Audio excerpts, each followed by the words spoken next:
Hello, welcome to another edition of Next Generation Network Ministries. It's my honor and privilege to be with Brother J.R. Reed. Brother J.R., nice to meet you, and we're glad to have you on the show. I know others is excited about hearing what you got to say. Take a time, introduce us, tell us what you're doing in ministry. I'm a missionary and an evangelist, and the founder of Send Me Holiness Missions. We work with our board members, Brother Noah Hatfield, Brother Jason Fellers, Brother Jody Hall, and Brother Bubba Smith from down Douglas, Georgia. And we've been working there a little over 4 years. It's just been amazing how God called us there and what He's done over a short period of time. But it's almost like having 2 full-time jobs. Oh, yeah. So what countries do you go to? Belize right now. We're getting ready to go to Guatemala. As most folks probably know, they've had a disaster there with volcano, and so one of the churches that we work with there in Belize, their family lives just right, I think, within miles of the volcano. And so the church there is working with those folks in that area, and so we'll be working through that church. Awesome. And a great work you're doing, by the way. Great work. We've seen a lot of the clips and a lot of things that's going on, and we appreciate your burden and your desire. So let's go back and meet Brother J.R. from the beginning, okay? Was you born and raised in a Christian home? My life's been complicated. I've lived both sides of it, Brother Brian. My family, I can remember as a young child, my father being an alcoholic. I can remember him,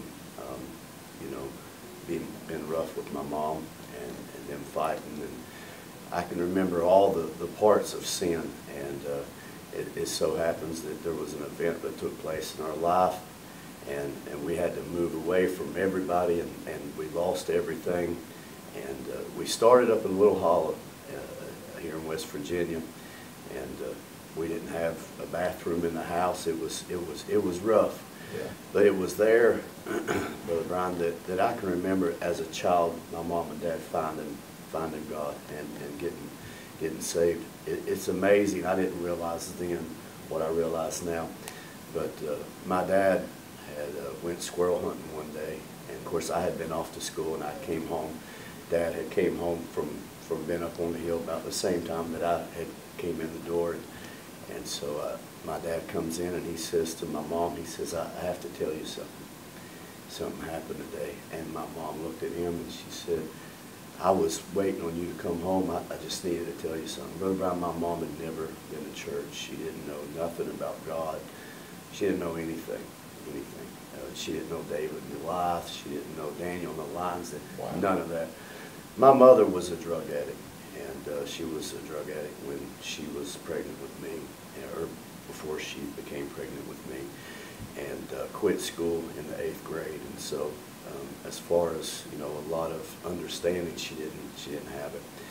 But she had enough understanding that she told my dad that day that something came into that little house and told her that she was lost, that she didn't have to die and go to hell. And so she told my dad, she said, I got saved. I gave everything to God. And to me, I didn't realize what was going on. And at the same time, my dad's up on the hill squirrel hunting. And he said, I was back up there hunting, and he said, I had to take that gun and lay it against a tree. And he said, I got down because something came up there on that hill and let me know that as bad as our life is, he could turn it around. Wow. And he said, I'm going to live for God. I gave my life to God. And as a child, I can remember the bad, but I can remember the good. And from that moment forward, as a child, I can remember seeing that difference. Dad didn't cuss. Dad didn't drink. They didn't fight like they used to. It was just so much different. It let me know as a kid what it really meant to get saved. So they influenced me in that way. I knew by watching their life what sin does, and I also knew what God could do. Now, how old was you when they got saved? I was about 5 or 6 years old. Wow. Yeah. So that's amazing that the Lord dealt with your mom and didn't know anything. Brother Brown, my mom had never been to a Pentecostal church. She didn't know anything. Hadn't been saved that long. And we lived in a little house that wasn't real well insulated, and so we had one of these Morning Glory wood stoves that we heated with That's what we heated with. So you left the doors open in the rooms to heat, so you could hear everything that happened. And I can remember as a child laying in that bed and hearing my mom and dad pray at night. But there was one night that I was laying in bed and Mom was praying just like she always did. She was a simple person. She is a simple person. And she just praying a simple prayer. And I must have got this talent from my mom that we can't sing at all. I mean, I try, but it does not sound good. And my mom couldn't sing, and she has a speech impediment. But Brother Brian, something came on her while she was praying, and she started singing in tongues. And it was the most beautiful voice, and I didn't know what was going on. And so, even much so, and like I said, nobody introduced her to Pentecost. Nobody told her, you know, this is what you should do. And it scared my dad. And he went to his pastor, and we were going to a Methodist church at the time, and, you know, he told him, there's something wrong with her. She's got a devil and all these things. And wow. You know. And so Daddy said, I didn't say nothing to her. You know, she was saved and sanctified, but he knew better to confront her because she still had a mean streak. But no, he said he started watching her life. And he knew he saw the difference in her being saved. But after she got the Holy Ghost, he said, I saw something even more different. And I remembered as a child, you know, just that difference in everything in her life. And Dad said that same place that he got saved at, he went back up on that hill one day, and he told God, I don't know what she's got, but I ain't coming down till you give it to me. Wow. And so, yeah, as a young child, you know, I can remember those things. So it's complicated, but thank God that it happened the way that it did. Thank God. So, and that's powerful. And, you know, to have that memory and that testimony of life-changing power. So when did Brother J.R. meet the Lord? Tell us about your salvation. I was saved when I was young, of course, with the family. And you know, my dad was called to preach. He was a preacher. And so we attended church, and of course I was saved and did all those things. But unfortunately, when I was in ninth grade, my parents backslid, both of them. And when they ended up divorced, and at that time, even though I was at that age, it had a big effect on me. And so probably about that time, I started drinking and started doing drugs and just trying to escape, you know, the life that we were in and the hurt. And so I was backslid for a good while, and ended up meeting my wife and different things. And so it wasn't until 2001 that I really, you know, got in and started over. And so it's, again, my whole testimony is complicated. But, and Brother Brian, unfortunately, I backslid on the Lord one time. And I was in and called to preach and preaching, and some things happened, you know, and my wife and I were hurt. And I thought one day that it was just best to leave church and not go back. And so we did that for a while. And while we were out, man, the devil did everything he could to keep that grip, you know. I ended up strung out on drugs, had a back problem, went to the doctor, and he gave me some pain pills, and we were on them for a while, and it didn't seem to help. And I'll never forget the day that I was in his office, and he said, you know, you're taking these Lortabs every 4 to 6 hours, and you're taking them all day, and it's not good for you. I'll give you these, and they're time released. And I said, well, what is it? He said, Oxycontin. And of course, we'd all heard that, you know, but the way that he said it, you take it, it's time released, it's just 2 a day. And, you know, it sounded the right thing to do. And so he gave them to me, and before long I was eating more of them than I should. Before long I was cutting them up and snorting them, and I was, you know, the old song said, sin will take you further than you want to go, keep you longer than you want to stay, and cost you more than you want to pay. And it didn't happen overnight, but it seemed like before too long I was just at the bottom. I had so many incidences while out in sin, God's grace and mercy. I overdosed one time. It was at the VA hospital. I had been out for such a long time that they told my dad, they said he's got a 10% chance of living. And if he lives, he's going to be brain dead. And so they had me tied down to a gurney for whatever reason. My feet tied down, my hands tied down. All these tubes in my throat keeping me alive. And my dad wouldn't leave the hospital. And the doctor came and told him, he said, you know, your son's not getting any better. And as a matter of fact, he's getting worse. And so if we could, you know, change anything, we would. But you need to go home, get some sleep, and, you know, some food or whatever. And we'll call you if anything happens. And Dad said he wasn't leaving. And he stood out in the hallway there, and he said he just looked up at the sky there in the hallway, looked at the ceiling, raised both hands and said, God, you don't owe me anything. You don't owe my son anything, but I know you can help him. And he said he heard me yell. Now I'm going to remind you, my hands are tied down, my feet's tied down, and all these tubes are in my throat. And when he came in, all those tubes were out. They were laying on my chest. And from that moment forward, I improved. And you'd think that would be enough that I would say, man, God saved me, you know. So, but it didn't.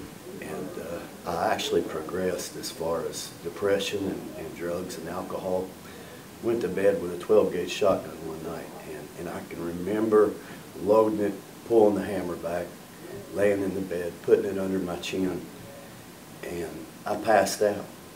I couldn't remember nothing. And when I woke back up, I looked down and the hammer was up, and I thought, you know, well, good thing I changed my mind, you know. I was scared when I woke up, being in that frame of mind. I got up, broke that 12-gauge down, and when that shell popped out, there was a dent in the primer where the firing pin hit it, and it didn't go off. So, oh my Lord. God's been so merciful.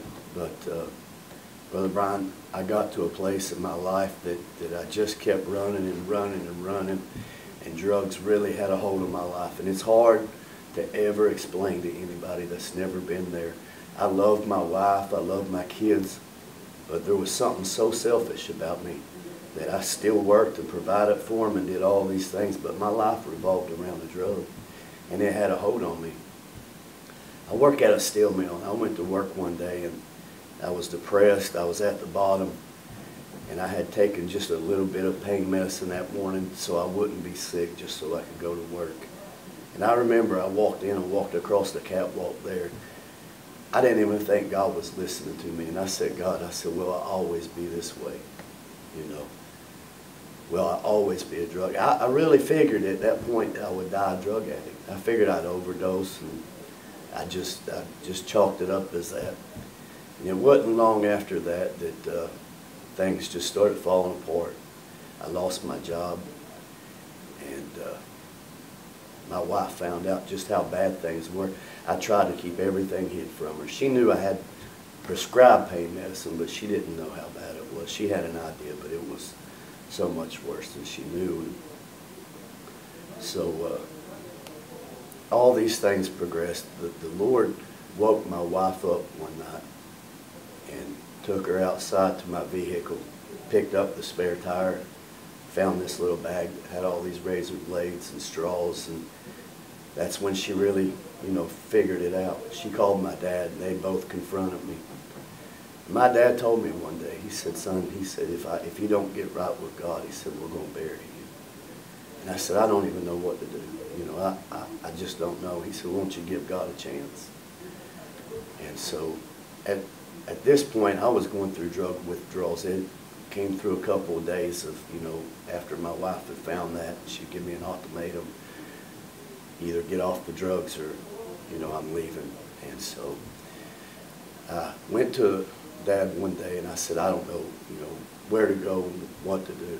He said, how about giving God a chance and start a church?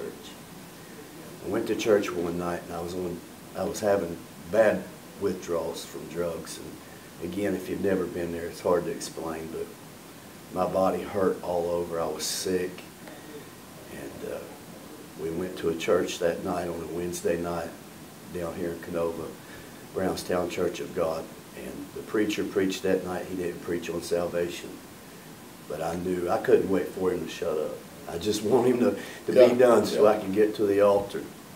And I went to the altar that night, and I'll never forget. I got down, and I was rough and feeling rough. And I said, God, if you'll save me, I'll go anywhere you'd have me to go. and I'll do anything you'd have me to do. And I knew I'd been saved before, but I knew I felt a desperation that there was no other hope. And I told God that night, if you won't save me, just let me die right now and go to hell. And I meant that at the time. But as I was praying, I started praying in tongues. And there was something that came back to me instantly that I hadn't felt in so long. And those withdrawals, they left. That pain that I had in my body, God saved me, filled me with the Holy Ghost, healed my body, and delivered me from drugs all in one moment. Praise God. Man, that's wonderful. So, and just hearing that, you know, more of a Christian-based show that we have, but Right. we don't know who's going to stumble on this. Right. And you can look at them and tell them, Absolutely. drugs is nothing when it comes to God. The Lord can take it like that. I'm ashamed to say that, you know, I backslid on God and got as far as I did. But it has worked out to the good.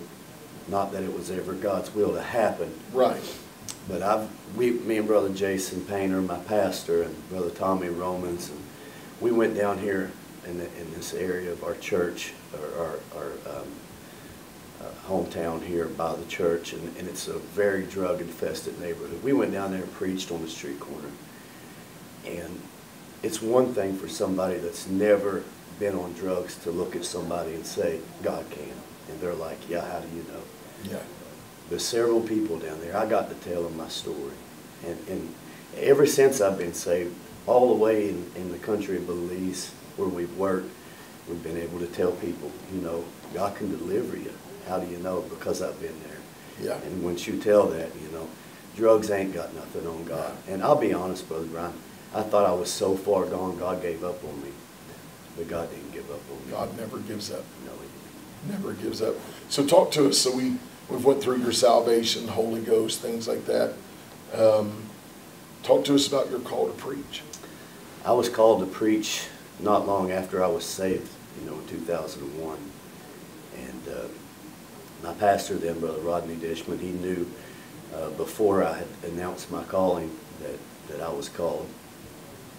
When you start testifying and the Holy Ghost starts moving and it's no longer a testimony, it's a, you know, you're kind of preaching. It's a sermon. Yeah, it's a sermon. So I remember being nervous that day or that night at church. I knew, I talked to my wife about it and everything, but my knees were knocking together. I kept saying, Lord, I can't do this. You know, there's just no way. And so I just stood up that night and I said, the Lord's called me to preach, and I sat back down. That was it. I had to announce that, you know, and it was nothing elaborate and anything, but from that moment forward, my pastor there at the time, he was so encouraging and you know, helped us and got us started.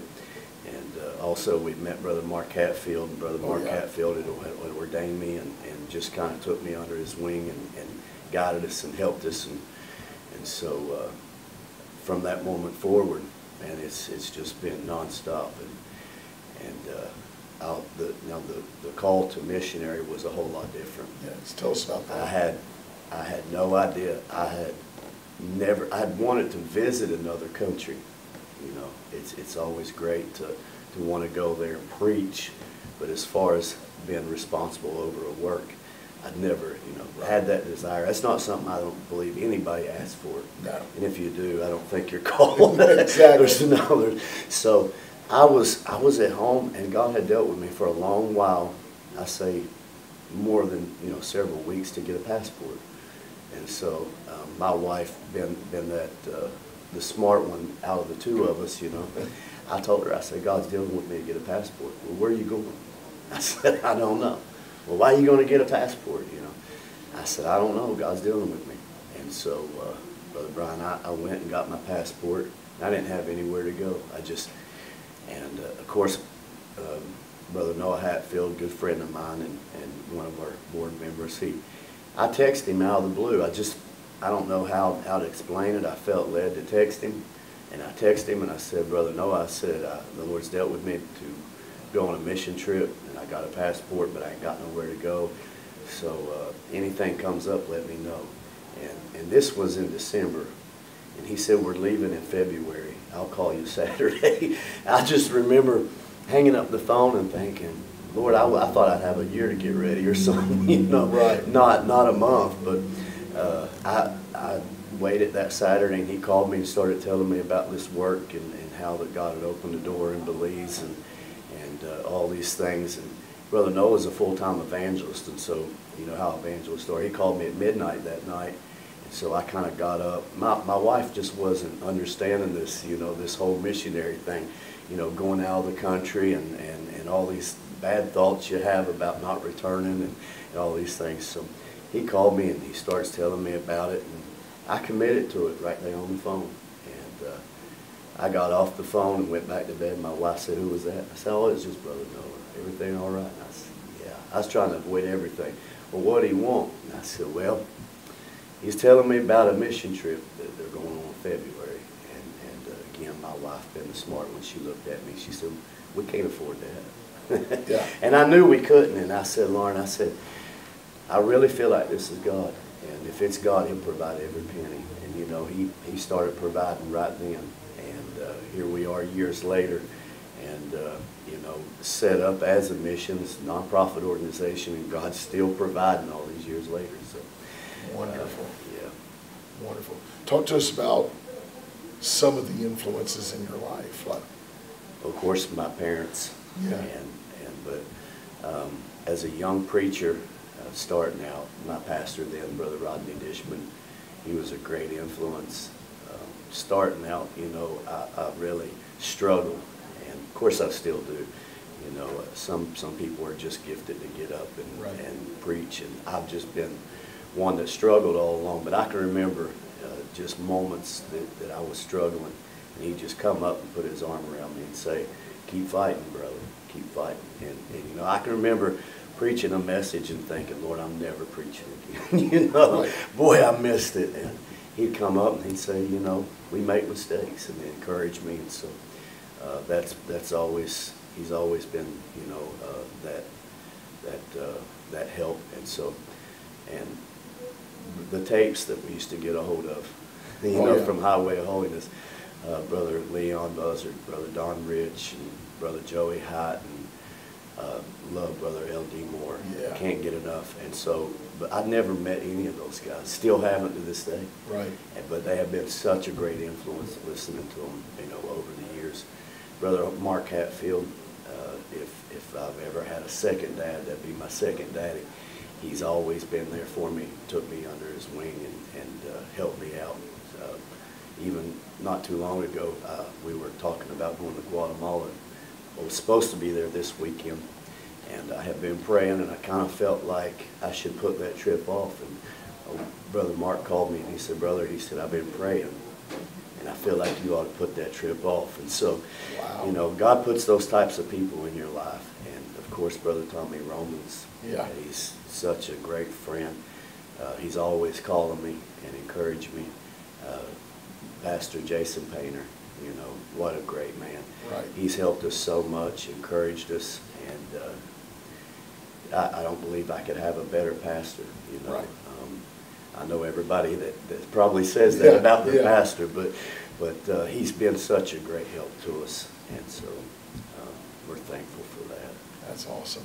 So yes, that's great influences. And you mentioned everybody talks about their pastors. That's a sign Yeah. of a great pastor, right? Yes, it is. That's right. So when you mentioned your wife and me, tell us about the rest of your family. You're a grandpa now, is that right? I am. I know I don't look like it, or I'm hoping you don't think I No, am. Okay. not at all. Not at all. No, actually, we just had our second grandchild, Yes. and so I have a grandson and now a granddaughter, and brother, she has enough dresses to last for the first year of her life. My wife has bought. But anyway, yes, my wife and Lauren, she's been such an encouragement, and like I've said several times, she's the smart one of us two. Yeah. And so she's always been my strength, been my rock, and you know, your wife sees a part of you that nobody else Right. sees. And times when I have been nervous to preach, you know, she just looks at me and she says, you know, "Did God call you to preach?" Yeah. Well, do it then, you know. Don't worry about it. And so, And we have two sons, and one's 24, and one just turned 19. And of course, my oldest has two children. And so, yeah, it's there's a special love you feel when you have a kid, but there's a whole different love you feel when you have a grandkid. Right. I love it. And there's honestly been nothing greater than hearing the word Papaw. Exactly. Brother Clifton Gallagher made the statement once that if I knew grandkids was this fun, I'd have them first. Yeah. And for those that may follow you on Facebook, proud grandpa moments carrying that baby. It was wonderful. Absolutely. Yeah, and I got a soon to be 19-year-old, so I don't know when I'll be a grandpa, but you know, it's they say it's life-changing. It really is. You never know. Really is. So, if you don't mind, missionary work. You're a founder there of, is it, you said Send Me Holiness. Send Me Holiness Missions. I will say this, you know, if you're looking for a good ministry to support, good missionary to support, I'm sure they need it over there. Always. You can always reach out to us at Next Generation Network Ministries. We can get you in contact with Brother JR, Brother Noah Hatfield, whoever you need them to get in contact with. And we'd love for you to pray about supporting that work as we make that push for somebody to maybe support you. In this show, we always talk about things we see God's done. Right. Can we take that to the mission field and talk about what you've seen God do in that work you have there? Yeah. Brother Brian, it's amazing to go to a third world country where they have nothing and see the thirst and the hunger that they have for God. And we've been in churches with folks that might have not had a meal that day or not much of one, and folks that probably walked a mile or two to get to church. And they come in and, you know, they're just ready to have church. And because of that, God rewards them. And I've seen so much there. We were on our way to Belize on a Thursday, and it's very tiring. You know, you get up early and you're traveling all day. We get to the airport, we've got to drive several hours to get to where we're going, and then have service that night. And I was wore out, and it was me and Brother Noah Hatfield, and both of us were so tired we were kind of arguing about who was going to preach that night. You know, Yeah. Neither one of us felt like it, and I kept thinking he'd do a much better job than I would. But we got to church that night and preached on healing. And I'll be honest, I didn't feel any great anointing. I felt that I was so tired I probably didn't do much good. And even left the service just kind of feeling, you know, like somebody else could have done a better job. Came to church the next day, and this man testified that the doctors had told him he needed a heart transplant. Wow. And we're familiar with him, and they have several kids, 6, 7 kids, I mean, young children. And so he's, you know, needing a heart transplant. And he came up that night, and we prayed for him. And again, God didn't speak. We didn't feel nothing move. He said while we were praying for him that he felt God breathe on him. He said, I started feeling it up here, and he said it went all the way down me. He said, God gave me a brand new heart. And that's been several years ago. To this day, he hasn't had a heart transplant, and he's still alive. Thank God. It's just amazing. And the souls that we have seen saved have been amazing. Brother Noah Hatfield was preaching an outside service that we were having. And, of course, a lot of folks there, we deal with, you know, different languages. They speak Spanish, Creole, and a Garifuna. And so we did have an interpreter that night for Spanish, but we were in a Garifuna village, and being outside and having them speakers, of course, that service carries. There was a woman in that village that only spoke Garifuna. She did not understand English. And while Brother Noah was preaching, she heard everything he said in her own language.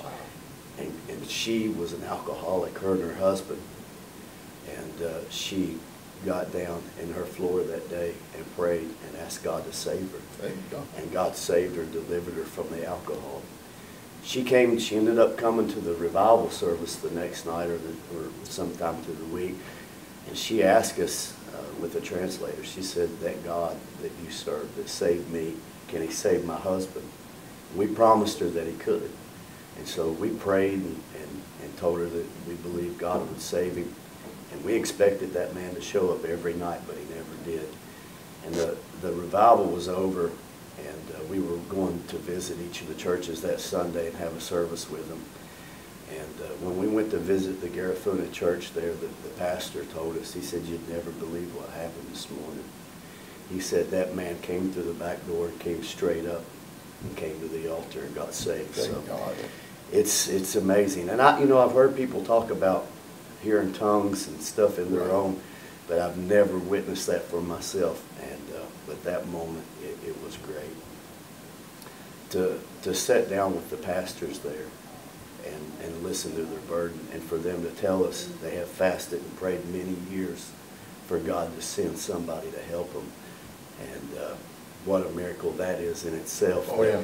That a boy from West Virginia that could end up in, there in Belize, in a whole other country, and be able to help somebody. Only God could do that. Yep. From a shotgun in the bed. Yes, sir. To a drug addict that nobody, I say nobody, but most folks had give up on me. Yeah. So much that I had given up on myself. From that to found the missionary works. Yes, sir. God can use anybody. Anybody, absolutely. Now, I've watched some of your Facebook Live stuff. And I know we was talking in one of your most recent trips there, building churches, things like that. Yeah. And if you want to give out your information, you're more than welcome. But, and tell them how to contact you, or they can contact us. But talk to them about the need for the churches over there. Because I know you just recently built a church, and they were so excited. Well, we put a roof on a church. Yep. Yes. The roof was so dilapidated that water was coming in, and it had structural damage that was just cosmetic at the moment, but if it wouldn't have been fixed, they would have ended up losing everything. So Brother Noah and I had prayed about it and felt like, that was the will of God, was to help them put that on. But Brother Brian, the more we got to talking and investigating and looking, man, that bill just kept, rising up and rising up. And I'll just tell this just as an encouragement to anybody. And when that responsibility lays on you, you think it does anyway. You kind of feel that pressure, but we kept looking at that bill, and it was just getting higher, but we just felt that on the inside of your heart, that that's the will of God. That's what he wants to do. And so we made that plan to put a group together to go down. We had a tent revival, and I'd just like to say, we saw souls saved every day. For that, it's worth it. But we worked through the day putting that roof on, and then revival services at night. But as we were getting ready, we knew how much it was going to take, and we had estimated at least $12,000 just for that work. And I had $450 in our missions account. And so I had not told anybody. We never discussed finances. And I came to church one night, and Brother Jason was just exhorting, and he told a story about Harry Ironside and how that he was, they were having some financial trouble in the work that he was in. They'd been in a prayer meeting, and I guess Brother Harry Ironside had prayed and said, well, Lord, you own the cattle on 1,000 hills. Sell some of them cattle and send us some money. And so somebody came in, and they had actually sold some cattle. Wow. And during the prayer meeting, they had delivered an envelope to a secretary and said, this is, the Lord told me to give this to you. He had plans of investing that money, but God said, take it here. And they opened that, and it was the exact amount of money that they needed. And I thought when Brother Jason said that, that's a good story. I like that. And a good friend of mine that pastors in Bardstown, Kentucky, Brother Aliko Hope, he had sent me, now while we're in this service, okay, he sent me a Marco Polo, and he said, man, my wife was telling me this story today about Harry Ironside. And so he tells me that same story. I get done with that Marco Polo, and tears just started rolling down my eyes, and I said, God, you're trying to tell me something. You're talking to me. And so I told him, I said, Lord, this missions work is yours. It ain't mine. And you do own a cattle on 1,000 hills. Yeah. And I said, I don't care what you got to sell. Just send us some money. Right. And that following Sunday, somebody came up to me and they said, "Brother, I just sold some land and God dealt with me to pay my tithes to the missions." And I have talked to the pastor and he knows, so I'll go ahead and declare that. But he said the Lord had dealt with us and he'd given me a check for $4,500. And so that was almost half of what we needed. Wow. And buddy, the Lord just started pouring it out since after Right. that. And so we had money left over after that trip. But Wow.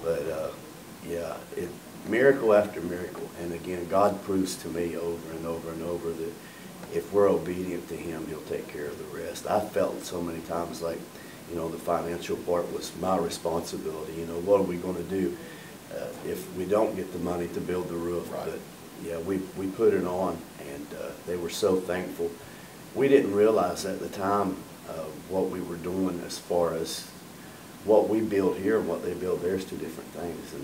And they start telling us the detail of what we did, how the metal was so much thicker than most any metal down there and all these things. And so we give God the credit for that. But the souls that we've seen saved and the differences in their life, and it's great.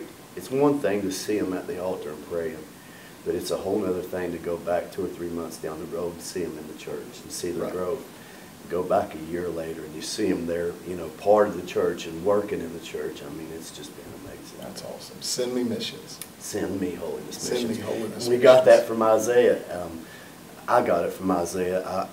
God had dealt with me. Brother Brian, I know it probably sounds crazy, but I'd lay in bed, and this is before I was ever knew that God had dealt with me to be a missionary. And God would speak to me, "If I ask you to go to China, would you go?" And I just, felt that. Well, Lord, of course I would. And if I ask you to go here. And it just seemed like He was always testing that to see if I was willing or not. And so finally, we accepted that call. But yes, sir, I was reading the Bible, of course, Isaiah, and He said, "Who shall I send?" Yep. And I told the Lord then, "Send me. I'll go." So, and then all this work opened up, and He sent me. Yep, So absolutely. don't tell Him if you're not willing. Don't tell him. Again, I want to encourage all the viewers, get in contact with us at Next Generation Network Ministries. We can get you in contact with Brother JR, and we can help support that work and keep good holiness missionaries on the road and out there working and doing great things. So we are Next Generation Network Ministries, and we like to always talk to the generation coming on. What advice would you have for the next generation? Brother Brian, I went to the hospital to see an old preacher that had been a great friend to us, and he was sitting on the side of his bed at 70-some years old, and we walked in, and he gave me the best advice that I've ever been given, and if I could give it, I believe it would make a difference. Yes. But he held his hands up, and he said, "Young man, I want you to look at these hands." He said, "They don't even look like my hands anymore." He said, "If you're going to do anything for God, do it now." He said, "I'd give anything to go back out on the road to preach, but my body won't let me." And he was a great singer. And he said, "I'd do anything to go back into the church and pick that guitar and sing, but my body won't let me." He said, "Don't wait too late." He said, "Don't put it off. Do it now." And it's worth it to live for God. It's worth it. Many times you hear people talk about what they've given up and what they've done. But when all this is said and done and it's over with, when I think about that man and Yep. all the years he preached and he's went on to receive his reward, it was worth it. That's awesome. Yeah. So do it now. Do it Don't now. wait. Yes, sir. Do it now. Brother, I want to thank you for coming, stopping by and being with us. And we want to thank you for joining us today at Next Generation Network Ministries again. I want to encourage you to support Brother Reed and the missionary work there in Belize and Guatemala. Thank you for tuning in today. God bless you. And again, tell someone about us. Subscribe, like our channel. God bless, and have a great day.